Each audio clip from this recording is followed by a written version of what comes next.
Queridos, escute a voz do seu coração, é o que diz os contos da Disney. Acredito que o mais novo aqui, nesse prédio, já escutou algo do tipo, ou já leu no romance, se não assistiu em alguma dramatização do cinema. Escute a voz do seu coração. Geralmente é quando alguém está em dúvida. Alguém está em dúvida qual decisão tomar. Escute a voz do seu coração. O que é que seu coração está dizendo? E aí você vai dizer, pastor, não nos contos da Disney. Eu já escutei muitas pessoas dizerem isso para mim. Eu já escutei, inclusive, evangélicos, irmãos na fé, pasmem, dizerem isso para mim. Escute a voz do seu coração. Geralmente a gente vê isso nos contos da Disney, geralmente, no caso de amor, né? O que é que o filme, o que é que Hollywood faz? Faz a gente entender sempre o vilão é aquele educado, é aquele de família, é aquele que foi recomendado pelos pais. Hollywood coloca ele como sendo o vilão, como perverso, e de fato coloca coisas ruins que a gente odeia. E quem é o herói? Quem é o herói? Quem é o príncipe do qual ela se apaixona? Um conversador, um mentiroso, um vagabundo. Mas Hollywood, na sua sagacidade demoníaca, ela só permite que vá até foram felizes para sempre. Mentindo, dizem, foram felizes para sempre. Nunca mostra depois a vida que aquele mentiroso, que aquele conversador deu para aquela princesa depois. Hollywood nunca faz um filme mostrando depois como foi a vida daquela princesa, que não ouviu a recomendação dos pais, que não ouviu a recomendação correta e que viu naquele príncipe ali, né? Naquele de família, naquele intelectual, naquele de bons modos. Vou repetir, tá? Eu sei que Hollywood coloca sempre ele com uma perversidade, né? Mas o bom moço sempre é aquele vagabundo. E aí, naquela indecisão, alguém chega e diz, escute a voz do seu coração. Irmãos, nós aprendemos em Jeremias capítulo 17. O coração do homem é enganoso. O coração do homem é corrupto. Veja, mais do que todas as coisas, ele é desesperadamente corrupto. Eu tenho sempre citado esse texto e com bastante gosto eu faço isso. Porque, irmãos, quem é que escuta a voz do coração? É quem não tem uma informação, é quem não tem um conhecimento prévio, é quem não tem uma instrução. Qual o caminho que eu devo seguir? Ele não conhece o caminho. Então aquela pessoa está perdida, aquela pessoa não sabe no que acreditar, ela não tem a palavra de Deus, ela não tem bons conselhos, bons ensinos, e talvez o que ela viu dos seus pais é algo detestável. Ela vai dizer, tudo que meus pais pensam é isso, são falsos moralistas, querem isso, mas não vivem isso, então eu vou pegar o caminho oposto dos meus pais. Por isso que Hollywood, é por isso que o mundo sempre vai dizer, escute a voz do seu coração. Mas veja, se meu coração é corrupto, se meu coração é enganoso, ele é desesperadamente corrupto, e eu não conheço, quem o conhecerá? O pai então chega para esse filho, já disse para vocês, não é Roboão, Salomão não está falando especificamente para ele, Salomão não está falando especificamente para um grupo de pessoas, mas vendo todo o povo de Deus como filhos, todo Israel de Deus como filho. Agora um povo que não se conformava em plantar para comer, mas um povo que queria crescer, que queria se tornar uma nação cada vez mais poderosa, embora Deus tenha prometido, né? Mas será que eles estavam preparados para então ir para essa competição? Será que eles estavam prontos para ir para a guerra? Olhando então por cima do muro, desejavam, viam outros povos. Então Deus vem nos instruir pela sua palavra, nós que somos os seus filhos. Eu não quero que vocês se arrebentem nessa vida e o prejuízo seja eterno, prejudicando vocês de entrarem na vida que há de ser. Eu quero que vocês vivam aqui, veja, na Babilônia, mas vocês saibam que existe Jerusalém celestial. Eu quero que vocês entendam que vocês são peregrinos. Vocês estão aqui de passagem, mas vocês precisam saber viver essa vida. Vocês precisam preservar a alma de vocês. E, irmãos, um dos lugares onde nós mais sofremos os ataques é exatamente bem dentro do nosso coração. Leitura continuada, queridos. A leitura continuada que nós acabamos de fazer. O que foi que o nosso Senhor Jesus Cristo disse? De onde procede todos esses males de vocês? Marcos capítulo 7, não foi isso que nós lemos? Exatamente. De onde é que? Tiago vai dizer no capítulo 4, o apóstolo, é da carne do homem. Jesus Cristo já vai usar outra linguagem, né? Do coração do homem, é ali mesmo. E aí, quando nós estudamos aqui no domingo passado na escola dominical, a depravação total, você faz que nem Paulo fez, né?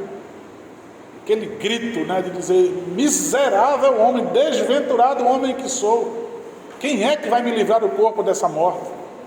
Então, entendendo que do teu coração é que procedem esses maus desígnios, irmãos, muitas vezes a gente se conforma com isso.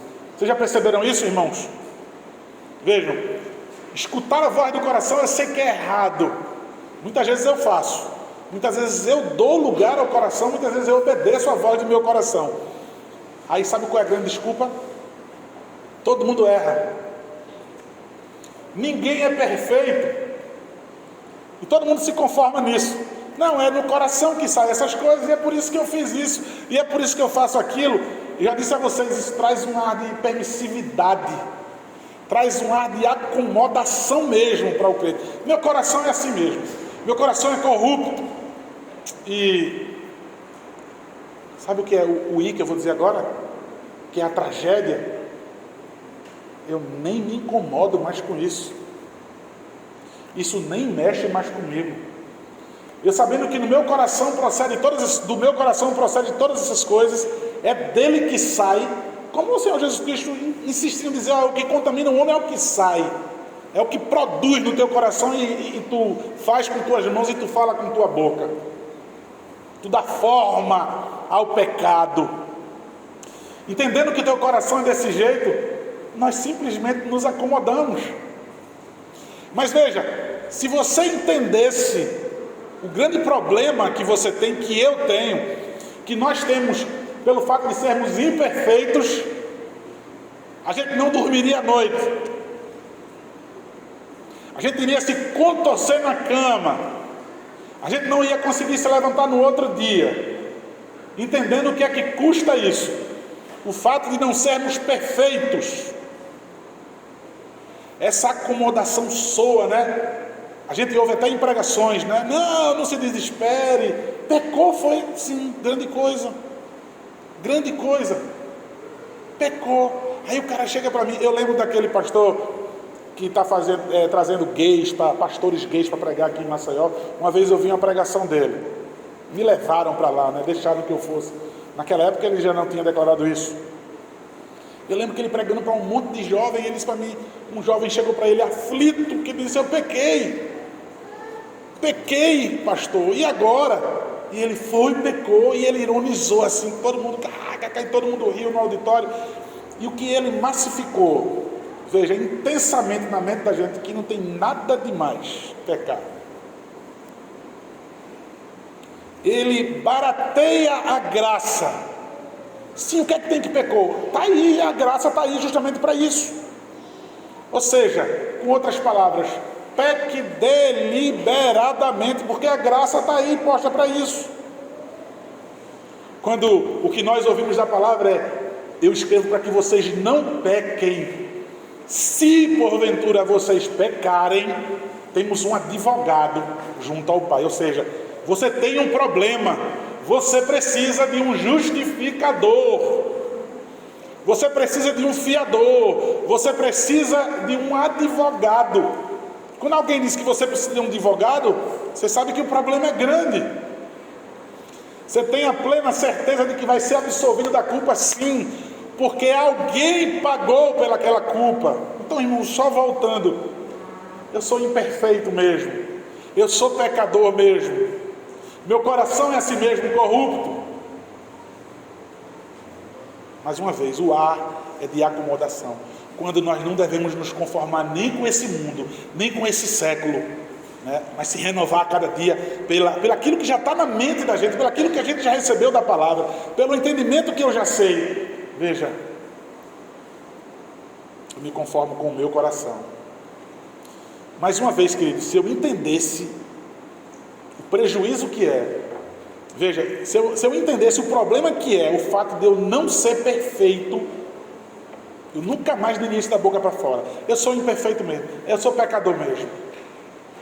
Nós não podemos habitar na presença do Deus Todo-Poderoso. Nós não vamos poder viver eternamente na sua presença sem essa santidade. Sem santidade, ninguém poderá ver o Senhor. A imperfeição, veja, em uma linguagem barata da graça. A graça é gratuita, mas custou um preço inefável. Não tem como você descrever. Alguém vai dizer, eu entendo. Eu não vou discutir se você consegue entender, se você sabe do altíssimo valor. É inexplicável o sacrifício do Cordeiro, o sacrifício da sabedoria de Deus, que é Cristo Jesus, para que pudesse remover todas as tuas imperfeições, a sujeira do teu coração, todo pecado. Nós nos acomodamos, simplesmente dizendo, eu me conformo com o meu coração. Da boca para fora, tá? A gente fala que não, que se incomoda. Veja, irmãos, o versículo 2 diz, versículo 3, o crisol prova a prata e o forno o ouro, mas aos corações prova o Senhor. Irmãos, o crisol é ou cadinho que se chama, né? Acredito que algumas pessoas conhecem como cadinho, um recipiente feito de argila, feito de cerâmica, de grafite. Ele resiste a alta temperatura. Você pode colocar ali a prata ali dentro para que possa remover as outras impurezas. Quando você derrete a prata ali no crisol, e aí você vai poder ver o que não é prata. Vai ser revelado ali o que não é prata, e aí pode ser removido e deixar somente a prata, ou seja, aquele metal vai ser puro.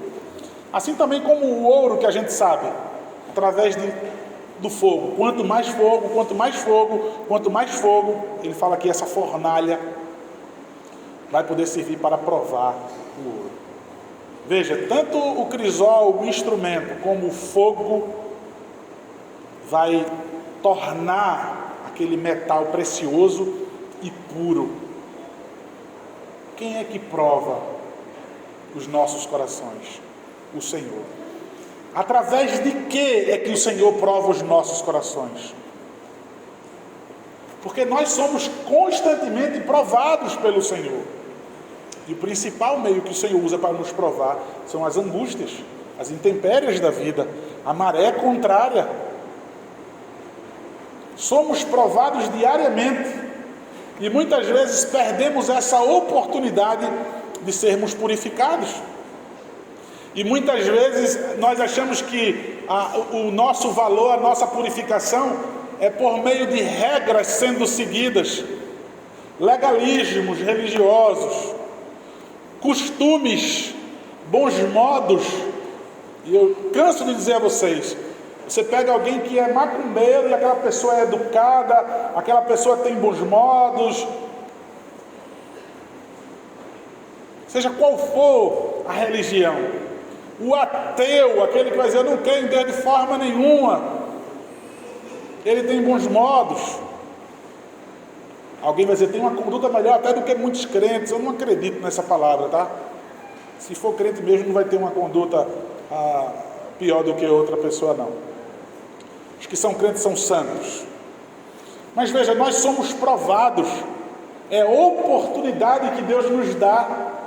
Muitas vezes nos esquivamos e desprezamos as oportunidades que o Senhor nos dá.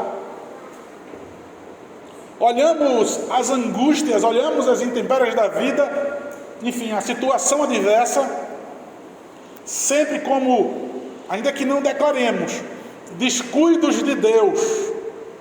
Eu não estou sendo visto por Deus. A nossa oração é como se dissesse: Deus, por favor, eu estou aqui. Deus, olha para mim. O Senhor acha que não está me vendo. Olha o que está acontecendo comigo. Olha a bagunça que está a minha vida. Olha as perseguições. Olha a enfermidade, e etc, e etc. E Deus dá a prova. Veja, deixa eu citar só uma. José. Imagina José numa boa, tranquilamente, e ele passa por tudo aquilo, irmãos. Eu sei que a Bíblia está repleta de histórias, mas veja, irmãos, que injustiça, quanta maldade. É revoltante você ler a história de José. É revoltante ver o que seus irmãos fizeram com ele. E aonde Deus o colocou. Veja, por causa dele, veja, o nosso Salvador pôde nascer em Terra Santa. Por causa dele, o povo de Deus foi preservado, porque ele preservou sua família. O natural é que ele se vingasse, né? Veja, irmãos, no que ele foi usado, mas aonde o Senhor colocou, já que o que nos interessa é isso, é dinheiro, prosperidade financeira não é o que a gente mais deseja. Aonde Deus colocou José? Irmãos, em absoluto, irmãos, eu tenho, infelizmente, irmãos, tá? Os cristãos não conseguem passar um terço daquilo. Mas veja, por que eu digo em absoluto, irmãos? Porque o que tem sido ensinado sobre Deus é absolutamente outras coisas. Veja, prova muitas vezes é sinônimo de quê? De abandono de Deus, porque eu estou em pecado, estou sendo odiado por Deus. Alguém vê algum irmão passando por uma prova e diz: rapaz, realmente o favor de Deus não é sobre essa pessoa. Como fizeram, né, com o apóstolo Paulo, mas o apóstolo Paulo também, né, foi dito sobre ele, pelo fato de ter sobrevivido ao naufrágio, depois a cobra picou ele. Rapaz, os indígenas disseram: não é possível, esse homem está amaldiçoado. Depois de naufragar, sobreviveu, agora a cobra picou ele. Muitas vezes a situação diversa na nossa vida, a gente pensa exatamente, não como uma grande oportunidade de vencer aquela provação. Nós não aproveitamos dizer: Senhor, manda para mim, Pai, eu quero acordar amanhã e receber aquela notícia que ia jogar qualquer um no chão, que vai derrubar todo mundo, mas o que vai fazer em mim é dobrar os meus joelhos. Quem é que em sã consciência, irmãos, vai fazer isso? Somente os crentes, irmãos. Somente os crentes. O povo do mundo vai ouvir isso. Eu não sei como é que alguém pede isso para Deus. Eita, veja, uma namorada gosta de pedir: prove o seu amor. Um namorado gosta de dizer: prove o seu amor por mim. Nós amamos quando vimos que Deus prova o seu amor por nós, enviando o seu Filho Jesus Cristo para morrer na cruz. Agora, quando é para provar se de fato eu sou um crente mesmo, de como é que está a minha vida diante do Senhor, de como é que está o meu relacionamento, será que eu estou tão próximo assim que eu confio? Na primeira provação você negocia a sua fé. Na primeira provação, no sinal de primeira provação, você revela toda a impureza, toda a sua incredulidade, todo o seu desespero, toda a confiança que você tem em você mesmo. Veja, quando o crisol vai lá, você está dentro, está sendo provado, o que se vê logo em você é a autossuficiência. E depois outra impureza que nós vemos: a confiança no braço forte do homem. Outra impureza é a incredulidade, porque isso é mentira. Está na mão de Deus, está na mão de Deus, porque Deus quer assim. Isso aí é incredulidade, isso é apenas chavão gospel. Não confiamos no Senhor, nós não descansamos. E dizer como João Calvino disse: Senhor, a tua mão está pesando sobre mim. E ele dizer: graças a Deus que é a tua mão, graças ao Senhor que é a tua mão, louvado seja porque é a tua mão que está pesando sobre mim, que está me espremendo.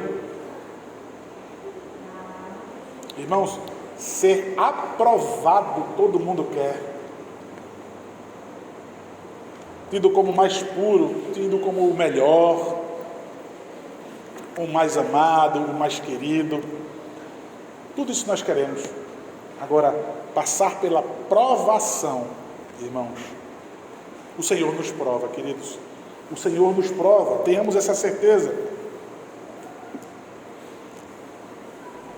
Salmo 66, versículo 10 e o versículo 11.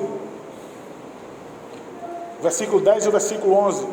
Veja que é através da provação, é através da aflição do coração que Deus prova o coração do homem. Pois tu, ó Deus, nos provaste. Salmo 66, versículo 10 e versículo 11. Pois tu, ó Deus, nos provaste. Olha a expressão que ele usa. Acrisolaste-nos. Usando a expressão aqui do Provérbios, do crisol. Como se acrisola a prata. Tu nos deixaste cair na armadilha, oprimiste as nossas costas.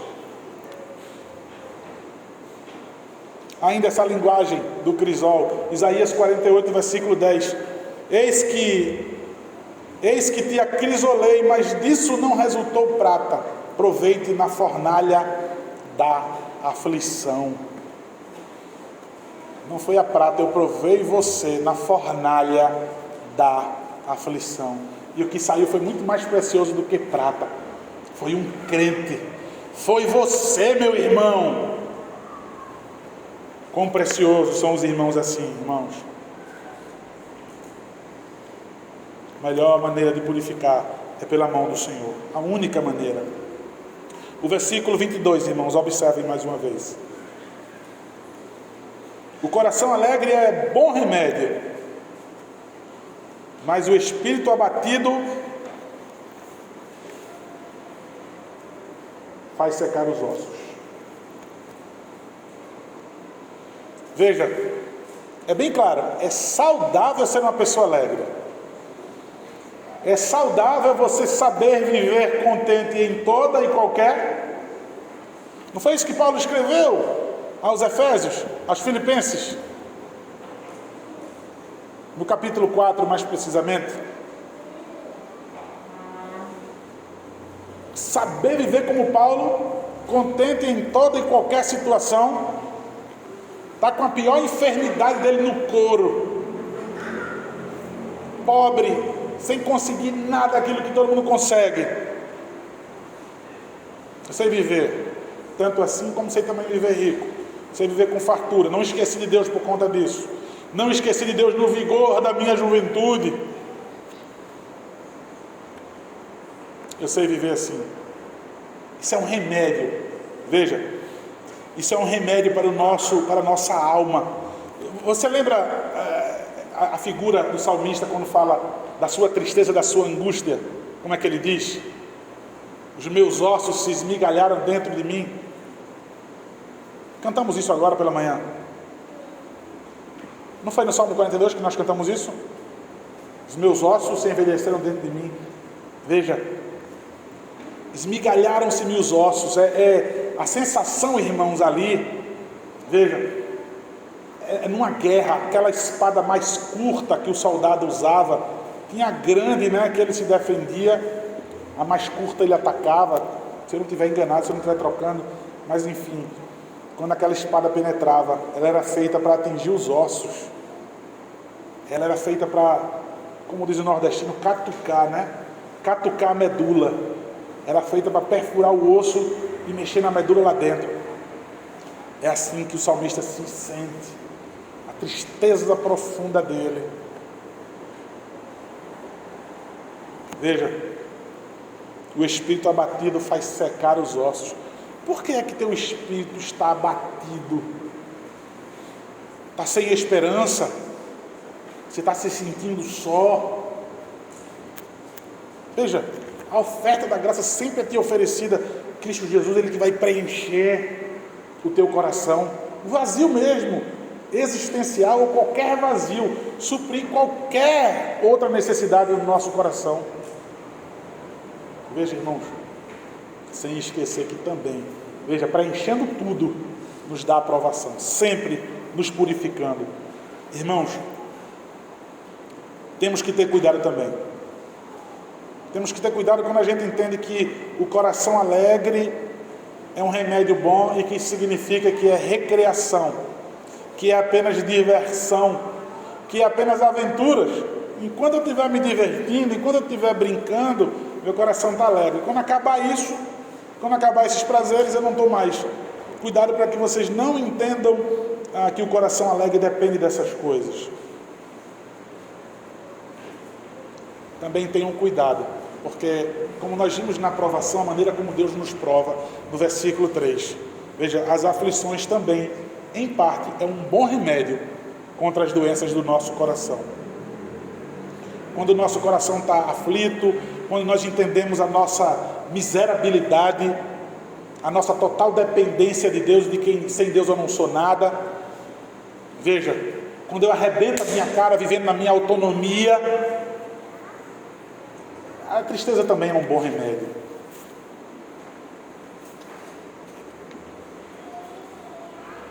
Quando você entende, irmãos, que precisa ser provado, quando você entende que a alegria sincera da sua alma, que somente Jesus Cristo pode dar. E aí não é aquela velha linguagem, vai ouvir uma música gospel repetindo o tempo todo, vai ficar recitando o nome de Jesus como um mantra, que você vai terminar ficando feliz. Você tem Ele no coração, significa o teu relacionamento tão próximo, é íntimo. O que é que a gente diz um para o outro? Eu amo você, não é isso? Eu amo você. Veja, estou falando, onde é que você está? Tem um lugarzinho aí no seu coração para mim. As minhas filhas, quando eu pergunto, você me ama? Eu te amo, papai. Você me ama aonde? E elas dizem, no fundo do meu coração. Vejam, irmãos, de estar no coração significa alguém da qual você quer bem, da qual você deseja para a vida toda, alguém que você não quer ficar perto, alguém que você não quer ver mal, alguém que você quer conhecer, alguém que você quer ouvir, alguém que você quer obedecer. Toda essa aproximação, essa intimidade que eu já falei para vocês sobre o que significa crer no nome do Senhor Jesus. Você vai chegar à conclusão de que então? Pastor, o que eu preciso é de um novo coração. Eu preciso de um novo coração, pastor. Eu reconheço o coração que eu tenho, de como ele é pecaminoso, como ele é sujo, como ele é enganoso.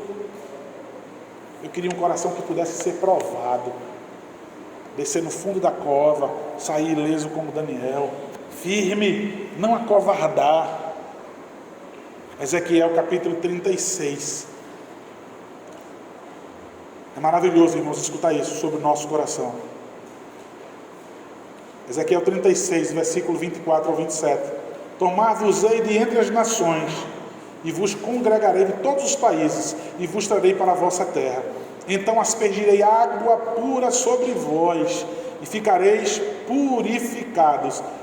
De todas as vossas imundícias, de todos os vossos ídolos, vos purificarei.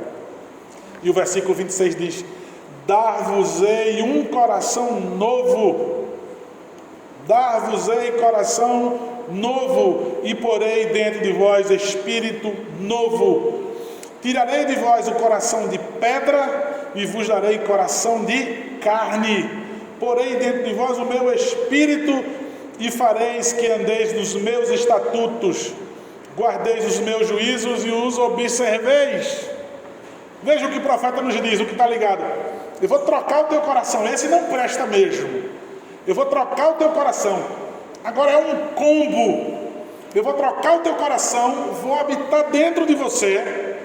O meu espírito vai morar dentro de você, tabernacular em você.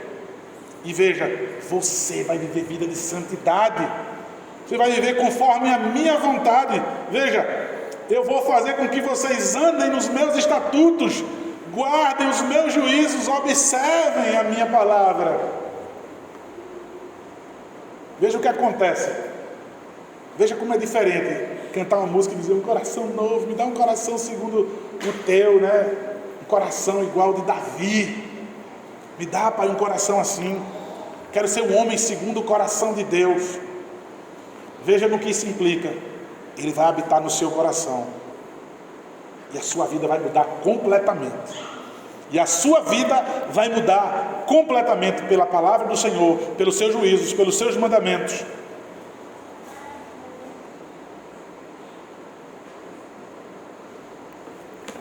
Aí Jesus Cristo vem e diz, Mateus capítulo 5, sobre as bem-aventuranças. Bem-aventurado, mais do que feliz, né? Uma felicidade inexplicável, mas eu costumo dizer uma tradução mais profunda: a mão do Senhor pairando sobre tua vida, cercando você, abençoando você, carinho, amor, proteção. Eu quero ser bem-aventurado. Bem-aventurados os limpos de coração, porque verão a Deus. Bem-aventurados aqueles que receberem esse coração novo, esse coração purificado, aqueles que receberem o meu Espírito, que guardarem a minha palavra, porque verão a Deus.